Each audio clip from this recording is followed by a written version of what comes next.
Thank you. What a nice way to start our morning. And welcome, everyone, to Pacific Unitarian Church, to this morning, to this day, and this opportunity to be together in community, which is a time of joy, comfort, sometimes challenges.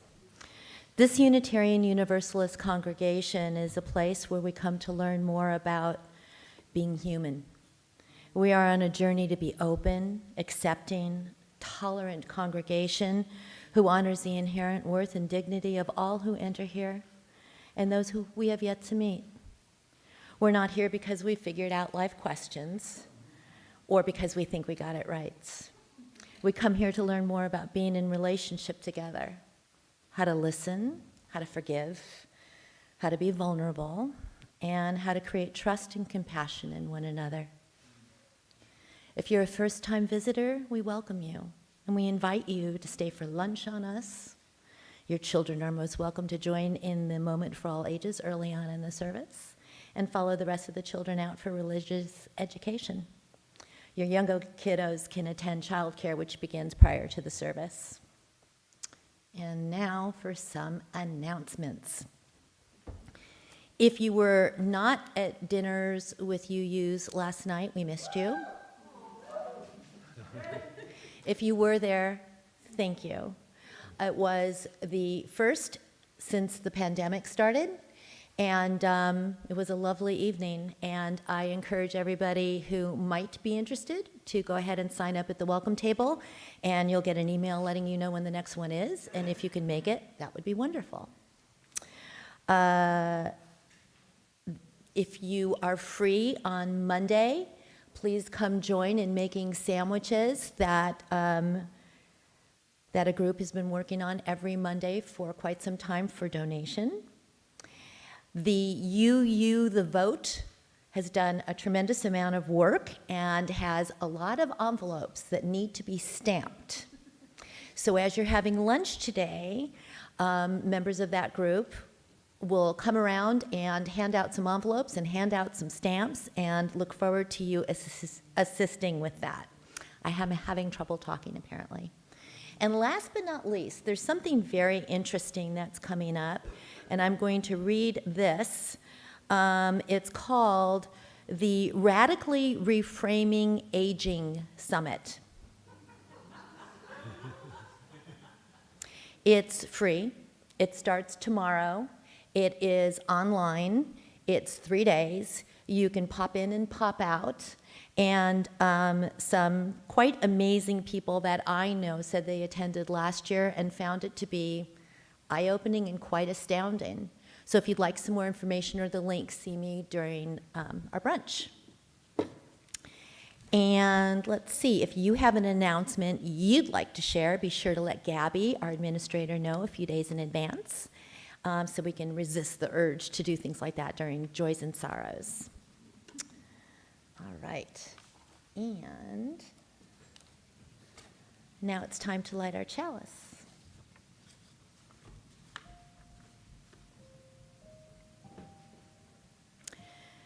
This congregation is a theologically diverse religious community with membership open to all who are in accordance with our principles, mission, and vision. We are an independent member congregation of the Unitarian Universalist Association, an association of approximately 1,000 congregations in this country and elsewhere in the world. Our congregation is entirely self-governed and financially supported by the voluntary generosity of our members. And that was the complete wrong reading for the chalice lighting. I'm so glad this is being televised. So now for our chalice that is lit. The flame of our chalice this morning is a symbol of the warmth and brightness of our connections. The flame lights our way back together again from our separate lives, and it lights our way forward into community, wherein there is promise and renewal.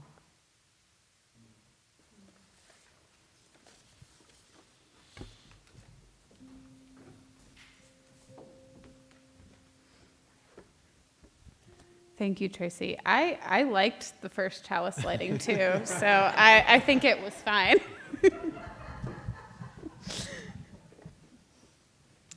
My name is Chloe Briede, and I'm the interim minister here at Pacific Unitarian. And for a while during COVID, we paused our tradition of greeting our neighbor, and we're going to begin it again today. So you're invited for a minute or two to greet those around you, and I just want to make one, reminder. Please keep in mind the comfort level of those around you. Ask before hugging someone, for example, practicing the art of consent and comfort as we greet one another. Let us begin.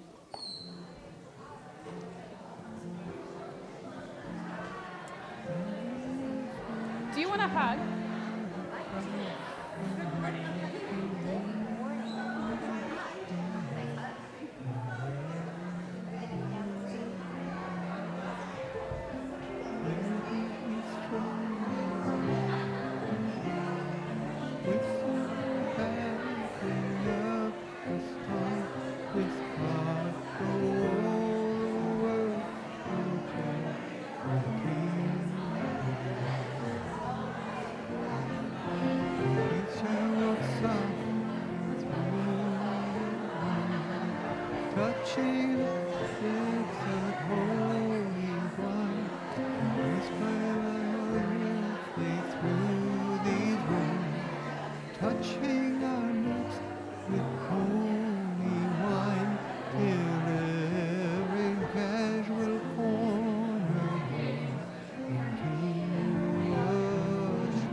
Thank you. Thank you. Thank you. Oh, this is such a joyful noise this morning.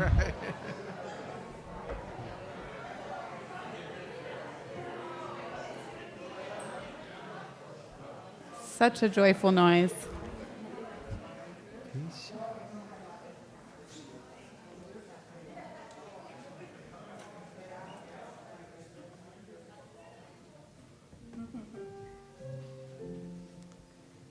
Thank you, everyone. I'm glad we had some time for greeting. And I want to open worship this morning with a candle of remembrance. Bill Nips passed away during the early hours of yesterday morning. His family was preparing to gather in a couple weeks for his 97th birthday. He was a member of a couple of our covenant groups, including a chalice circle, who will be missing him, and the senior covenant group. Everyone at PUC sends prayers to Bill's family. May his memory be a blessing to both us, to his family, and to his friends. And we're going to light this candle here in remembrance of Bill.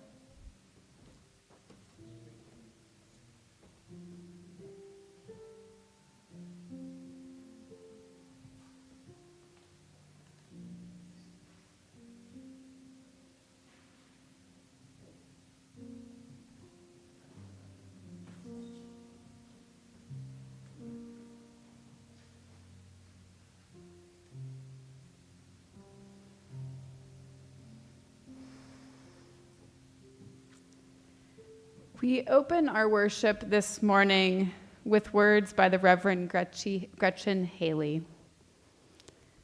She says, "What's gonna happen?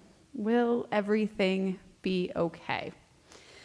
What can I do in these days we find ourselves too often stuck with these words, these questions on repeat?"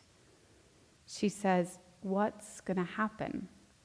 Will everything be okay? What can I do?"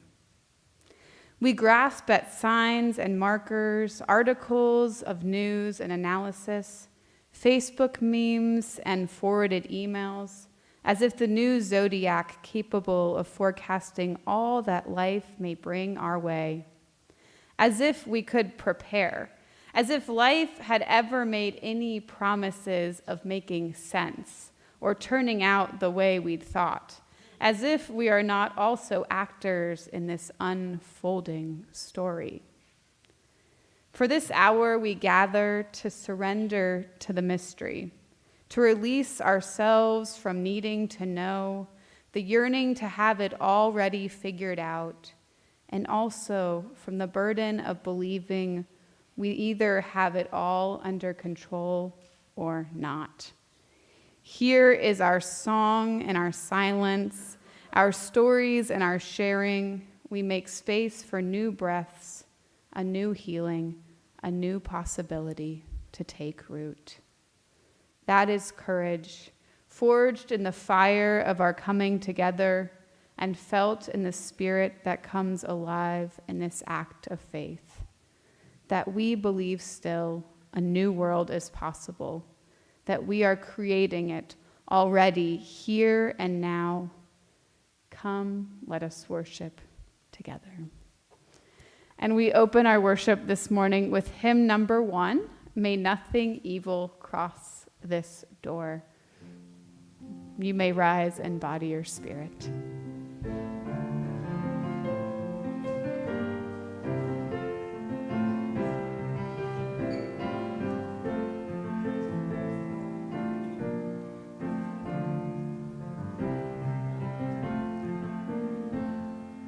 May nothing evil cross this door, and may ill fortune never pry about these windows. May the roar and rain go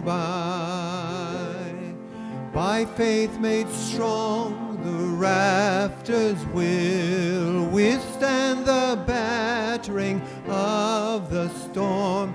This heart of all the world grow chill, will keep you warm.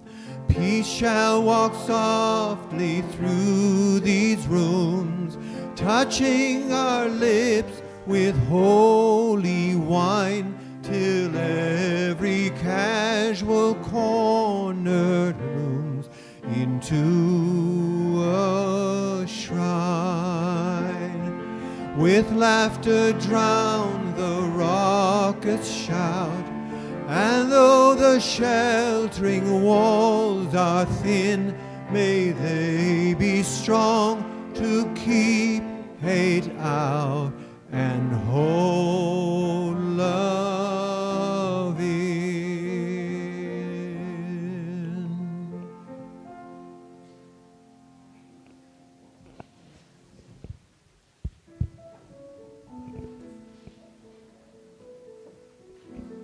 Good morning. Hi, I'd like to invite our children down front. Hi, Kevin, we missed you. Hi, Jay Sander fam. Welcome, welcome. Good morning, everyone. Oh, thank you. So before we get into our story today, I just want to invite everybody to join us next week, Sunday, during lunch. We're going to be celebrating Dia de los Muertos and Halloween together. So you're welcome to honor the lives of your loved ones and pets by bringing photos and mementos to place on our community offerenda that's going to be out there on the patio. And you can also feel free to wear your Halloween costume if you'd like. Dan and Chelsea are going to have a costume rack and a photo booth, so it's going to be a super fun day, lots of fun activities. And if the way we celebrated my family is we sort of welcome all our loved ones who've passed on and celebrate them as if they're the guest of honor that day. So we bring photos and their favorite foods. We play all their favorite music.